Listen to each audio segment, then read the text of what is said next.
Bonjour. Bonjour. Merci. Bonjour. Bonjour.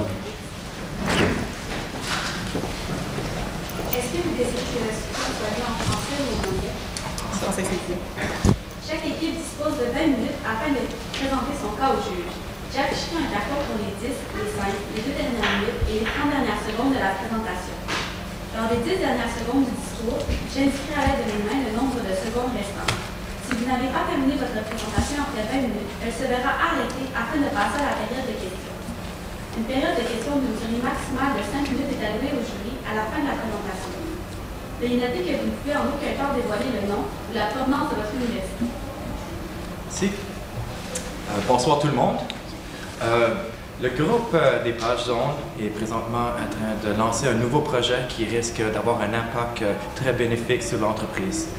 Malheureusement, il y a des délais et notre groupe aujourd'hui allons vous proposer des solutions pour venir à bout du projet. Je vous présente mon équipe, Bénédicte, Louis et moi-même, Simon.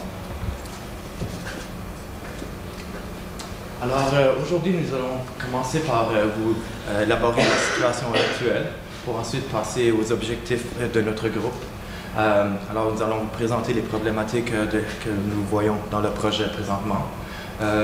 Par la suite, nous allons vous présenter notre approche avec le mandat, la mise en contexte, le plan d'action, les méthodes de développement, la stratégie de communication et finalement, avec une conclusion, une période de questions. Alors, la situation actuelle. Le groupe Pages jaunes, c'est une entreprise qui est très connue au Canada. C'est une entreprise qui permet aux entreprises, grâce à l'annuaire téléphonique, d'avoir une visibilité auprès des gens. Lorsqu'ils cherchent un service, ils peuvent aller dans le bottin de Pages jaunes et trouver les entreprises dans les différents secteurs.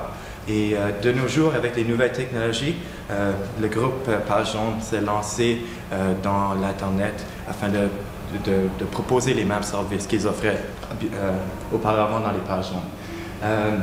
Alors, c'est une entreprise au siège social dans la formidable ville de Montréal qui emploie présentement 2700 employés.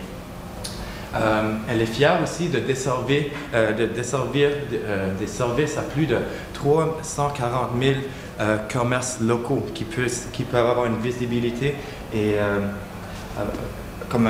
aider au marketing de leur entreprise. Puis aussi, c'est comme je l'ai dit auparavant, ils sont dans les 15 dernières années, ils ont vraiment fait une réorientation du produit qui était imprimé vers le produit des nouvelles technologies, surtout sur la diffusion par le média qui est l'Internet. Comme mon collègue Simon vient de vous le dire, le groupe Pages jaunes a fait vraiment une transformation visible qui passe de l'imprimerie au web à la nouvelle technologie. C'est quand même se lancer dans le marché actuel parce que comme nous le savons, la majorité des entreprises aujourd'hui sont plus électroniques. Comme c'est bien sûr que ça a beaucoup aidé les Pages jaunes, nous ont beaucoup aidé, mais actuellement, avec la génération nouvelle, plus personne n'a vraiment le temps d'aller chercher des renseignements sur un livre parce que Internet nous donne tout. Donc, ils ont préféré construire un programme qui va les permettre de mettre toutes leurs données sur Internet, qui va faciliter ainsi, nous, chaque utilisateur que nous sommes, de procéder. Ce programme, c'est le projet YellowAPI.com. API qui veut juste dire Application Programming Interface. C'est une interface fournie par plusieurs programmes informatiques qui va permettre à plusieurs développeurs de différentes plateformes de mettre leurs outils de recherche locale sur une base de données directement de l'entreprise Pages jaunes et ainsi qui va permettre à nos utilisateurs d'avoir plusieurs renseignements dans une seule base de données. Et ceci va permettre une interface visible, facile, d'une interface machine-humain à plusieurs de nos utilisateurs. Oui, elle a comme objectif, ce projet, d'augmenter la visibilité des clients de Pages jaunes tout en multipliant les nombres de sites à partir desquels les données des GPJ, qui veut dire groupe Pages jaunes, seront accessibles. Comme problématique que nous avons reliée de ce projet, en premier lieu, nous notons l'accès gratuit aux données qui constitue une grande crainte auprès de certains départements d'entreprise. Le fait que le projet est censé être gratuit à plusieurs développeurs et usagers, mais nous rencontrons ceci une résistance au sein de l'entreprise dans le département de marketing et vente qui juge que la gratuité de l'accès à ces données pourrait nuire à l'entreprise, ce qui dit pourrait diluer la valeur des données puis réduire l'achalandage des sites des groupes pages jaunes. Puis, comme deuxième problème, nous avons l'absence d'un spécialiste de changement au sein de notre groupe de projet.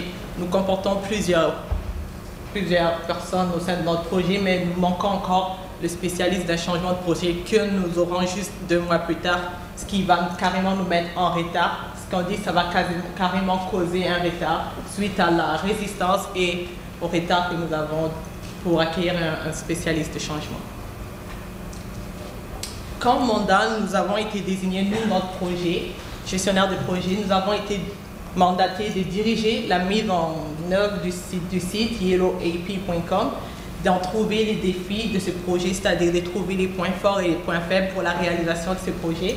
Ensuite, de proposer des pistes de solutions pour tirer des profits que ce projet pourrait apporter au sein de l'entreprise. Donc, certains avantages du projet est que même si les développeurs peuvent aller sur le site gratuitement pour développer les applications qu'ils mettront par la suite sur différents sites web où est-ce que les gens pourront accéder à l'information des pages jaunes, ce qui est une des raisons pourquoi il y a des personnes parmi le marketing qui ont des doutes par rapport au projet. Et cela va beaucoup augmenter la visibilité des clients des pages jaunes. Donc, cela va d'une façon augmenter le trafic sur le site des pages jaunes, puisqu'aujourd'hui, on peut facilement aller sur Google pour chercher l'information. Donc, s'ils ne trouvent pas une façon d'augmenter leur visibilité, ils vont facilement devenir désuets. Donc, cela va les permettre de demeurer un chef de file, puisque s'ils ne trouvent pas une façon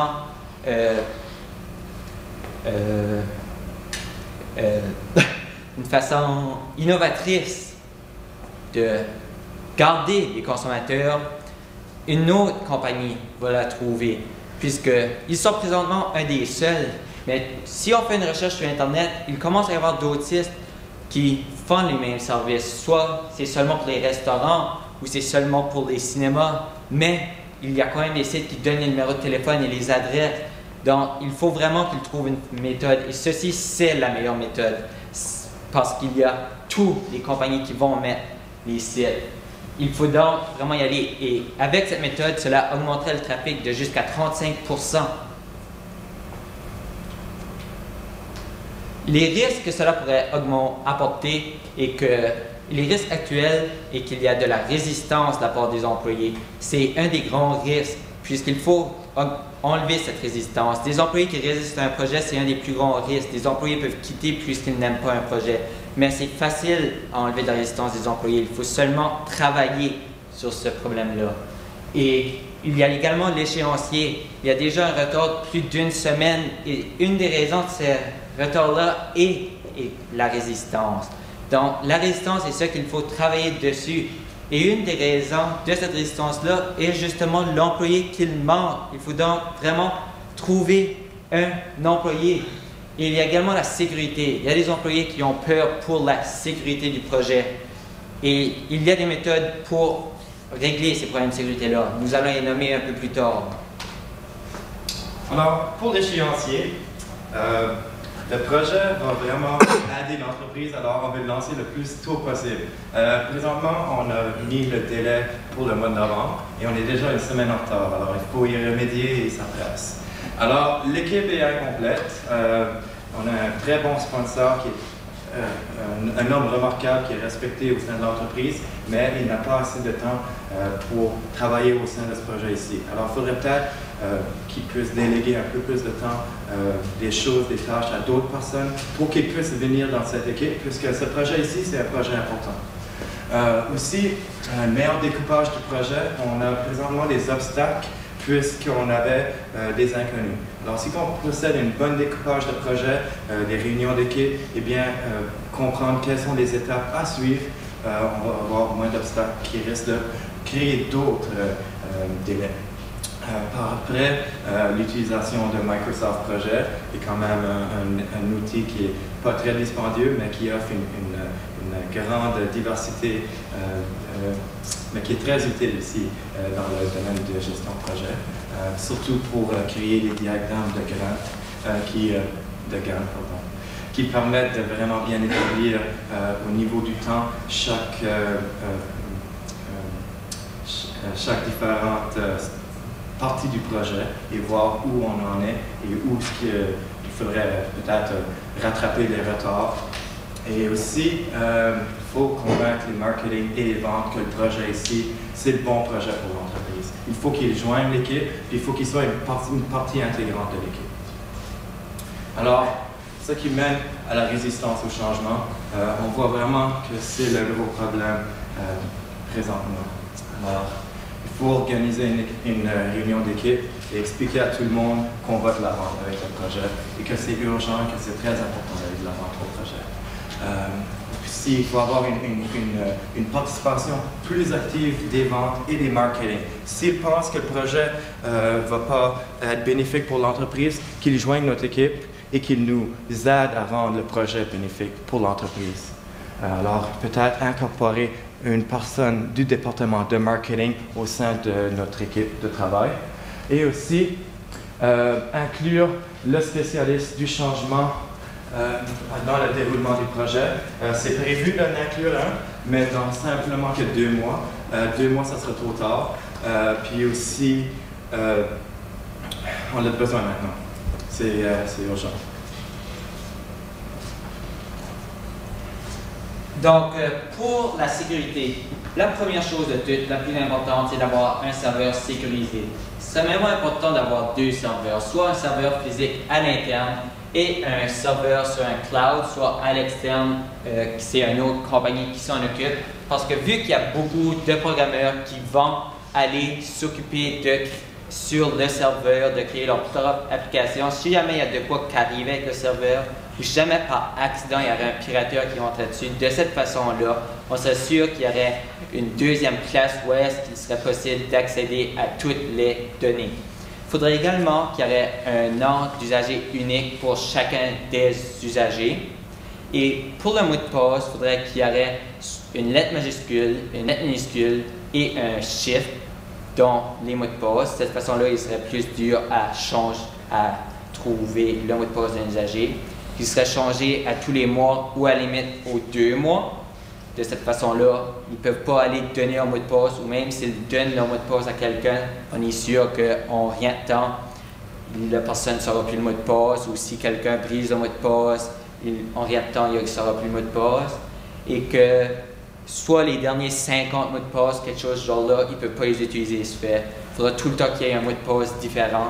C'est une bonne manière de sécurité que quelqu'un va pouvoir aller utiliser un mot de passe facile et c'est quelque chose d'assez simple. Avant de passer aux méthodes de développement que nous allons appliquer dans notre entreprise, je vais essayer de résoudre ce que mes collègues viennent de dire, quelles sont les initiatives que nous allons essayer de prendre pour arranger le manque de personnel qui se pose dans notre équipe. Comme nous l'avons remarqué en premier lieu, nous avons un bon sponsor, mais nous n'avons pas le temps, il n'a pas le temps de se joindre dans notre équipe. Le fait est ceci que nous, notre projet, on va s'occuper de son rôle, on va essayer d'intégrer son rôle pour essayer de faire avancer le projet. Et ça, c'est la première solution que nous avons trouvée pour le problème du sponsor. Pour ce qui est les gestionnaires de changement, vu que nous n'en aurons que dans 2 mois, puis dans 2 mois, c'est assez tard pour le projet parce que notre projet, il doit être fait immédiatement. Comme Simon vient de l'écrire, l'urgence est vraiment là parce qu'il y a beaucoup de sites aujourd'hui qui nous offrent ceci. Puis, si le groupe Page Jaune se permettait de rater son vol, ça serait vraiment quelque chose qui va peser lourd pour son avenir, qui pourrait carrément disparaître dans des années à venir parce que tout le monde va maintenant derrière la technologie. Puis avec son élan d'aller vers la technologie, il a réalisé qu'il a réduit sa consommation de 40% des consommations des papiers, qui est assez bon pour notre environnement, car aujourd'hui nous luttons beaucoup pour les recyclages. Donc c'est vraiment une très bonne option. Puis pour notre directeur de changement de projet, nous souhaitons en chercher un tout de suite parce que celui qui viendra dans 2 mois, il sera en retard, puis nous ne connaissons pas exactement ses compétences, s'il est assez compétent pour se joindre au groupe, car s'il n'est pas, il nous mettrait carrément en retard considérable au point que nous serons obligés d'abandonner le projet. Nous allons carrément faire un offre d'appel pour ce poste, puis le chercher immédiatement si c'est possible. Pour ce qui est de méthode de développement, nous en avons 2. Il y a une méthode traditionnelle, puis une méthode agile, qui est une méthode assez récente. Mais l'entreprise actuellement utilise la méthode traditionnelle. Quels sont ses avantages et désavantages? La méthode traditionnelle a comme avantage le fait qu'elle soit bien connue dans l'entreprise et qu'elle ait fait ses preuves, que les directeurs et les employés la maîtrisent très très bien, ce qui est assez bon. Et de plus, elle est bien structurée et bien planifiée. Mais comme désavantage, nous avons, notre équipe de projet, nous sommes une équipe novatrice. Donc, nous voulons essayer d'utiliser les meilleures technologies qui sont sur le terrain. Donc, nous voulons apporter quelque chose de nouveau, ce qui veut dire qu'elle ne convient pas bien aux nouvelles technologies. Puis, elle est assez contestée par nous, les membres. Donc, c'est beaucoup de personnes qui la contestent, donc nous allons essayer d'évaluer les deux méthodes pour choisir la meilleure. Pour ce qui est de la méthode agile, elle réduit carrément le formalisme, puis elle multiplie le nombre de cycles itératifs qui favorisent ainsi la créativité. Car nous remarquons qu'au sein de notre groupe, nous avons plusieurs spécialistes qui sont tout jeunes comme nous, qui sont carrément des universités, qui veulent qu'on leur donne le moyen d'être innovateurs, créatifs, d'apporter ce qu'ils ont de meilleur pour essayer d'arriver à une bonne conclusion. Puis comme avantage, elle est aussi remise en doute par certains membres de la direction. C'est ça le petit problème que nous avons. Mais nous avons préféré, comme c'est nous qui dirigeons le projet, que nous sommes si à l'aise avec celui-là, nous allons procéder avec la méthode agile pour développer notre projet. Puis comme stratégie de communication, vu que notre interface est destinée aux utilisateurs puis à certains développeurs, nous devons leur annoncer la nouvelle que nous mettons à point un nouveau programme. Donc nous allons procéder par aller assister à certaines conventions de développeurs et leur présenter le projet, ou soit nous allons faire de la publicité sur notre site qui est déjà existant, des pages web, pour faire la cible de notre nouveau projet et ainsi pour appeler les développeurs à venir s'intéresser à notre projet, ou bien nous allons aller chercher, les contacter soit par email ou par téléphone. Donc, le projet, selon nous, c'est vraiment un bon projet. Donc, une des meilleures méthodes, ils disent qu'il est gratuit. Mais ce que vous pourriez faire pour faire de l'argent avec le projet, c'est les programmeurs vont aller programmer les applications eux-mêmes gratuitement et les mettre sur leur site. Mais vos clients, que ce soit la compagnie, on va dire ABC, qui vont prendre, quelqu'un va prendre, il va cliquer pour aller sur le site de la compagnie ABC pour avoir leur numéro de téléphone. Vous autres, vous allez prendre et faire payer la compagnie ABC pour qu'ils aient été visiter leur site. Donc, je vais dire juste un petit prix. Disons que vous les faites payer 5 cents pour qu'ils aient été visiter leur site. Donc, vous faites de l'argent pour qu'ils aient été visiter le site ou pris le numéro de téléphone de la compagnie ABC. Et vous allez prendre et payer, disons, 1 cent au programmeur qui a créé le lien pour leur numéro de téléphone. Donc, vous avez fait 4 sous. Donc, peut-être que sur votre site web, avec les frais d'hébergement, vous avez seulement fait 3 sous vu que vous avez payé les programmeurs, payé les frais d'hébergement. Donc, vous faites 1 sou de plus que vous avez fait avec votre site web. Donc, vous n'avez pas eu besoin de payer le programmeur, vous n'avez pas eu besoin de payer les frais d'hébergement. Où est-ce que vous pouvez aller mal? Et en plus, vous faites de l'argent pour l'autre compagnie. Donc, et en plus, vous faites l'utilisation de l'application mobile. Aujourd'hui, qui est-ce qui n'a pas de cellulaire? Moi, tout le monde que je connais a un cellulaire. Le cellulaire est partout. Donc, tu es en train de marcher à quelque part, tu as ton cellulaire sur toi, tu prends ton cellulaire. Je sais que les pages jaunes ont déjà des applications pour le cellulaire, mais je connais pas beaucoup de monde qui les a. Et même si tu les as, ils ne l'utilisent pas, tandis que pour n'importe quoi d'autre, tu as une application, donc tu peux utiliser l'application pour n'importe quoi. Et cela va vous permettre de demeurer un chef de file. C'est ce que vous voulez, parce que comme je l'ai dit plus tôt, pour demeurer un chef de file, il faut que tu sois innovateur. Il faut que tu sois aux tendances. Il faut que tu sois celui qui fait ce qui est nouveau. Donc ça, c'est l'idée qu'il faut que vous ayez. C'est la direction dans laquelle vous devez aller. passer à la période des questions.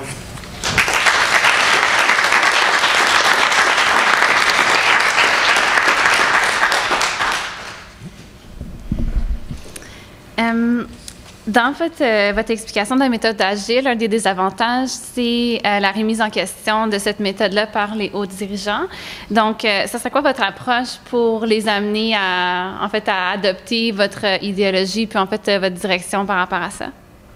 D'accord, merci beaucoup pour la question. En fait, pour la méthode agile, comme vous l'avez dit, il y a une grande résistance au sein de la haute direction.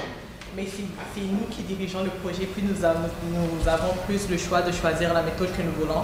Donc nous allons approcher la haute direction pour leur expliquer en fait que notre groupe en majorité est constitué plus de jeunes professionnels. Okay? Donc ils ont besoin, pour notre technologie d'aujourd'hui, beaucoup sont qui veulent vraiment apporter quelque chose à l'entreprise. Donc on va permettre à chacun de notre groupe d'être plus créatif, d'apporter ce qu'il a. Donc la méthode agile nous permet ceci, de donner l'occasion à tout le monde d'apporter toutes les connaissances qu'ils ont, afin de mettre ensemble, puis pour aller de l'avant. Nous pensons vraiment que cette méthode est plus avantageuse, car nous aurons plusieurs idées et des bonnes idées pour essayer d'améliorer notre projet.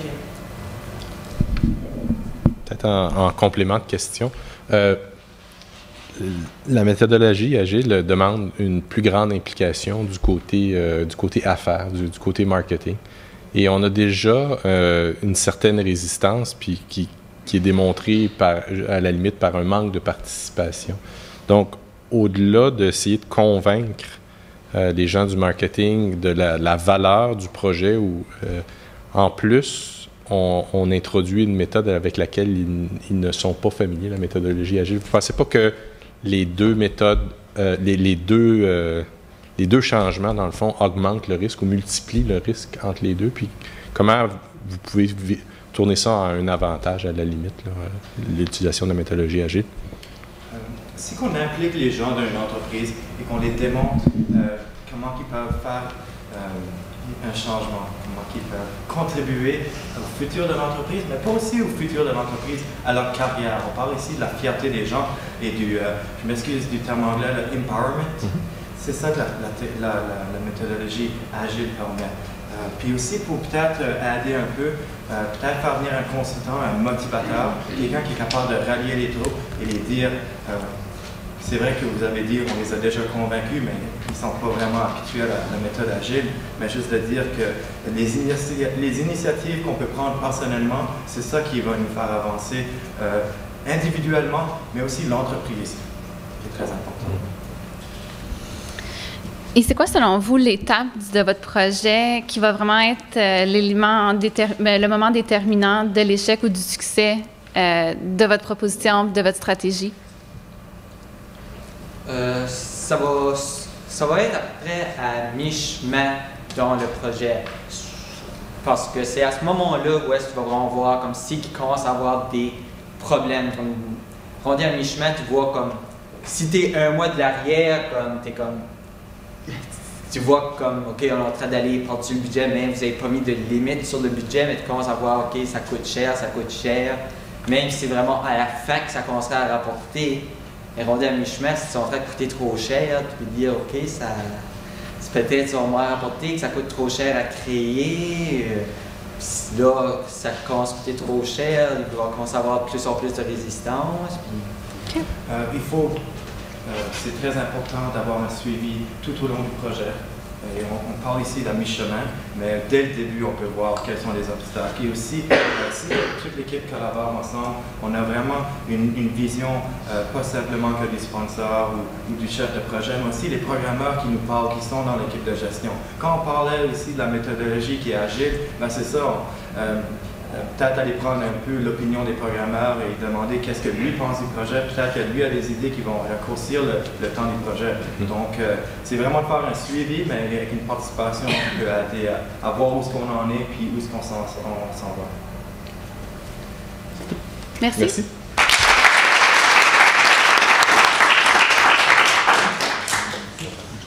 Merci.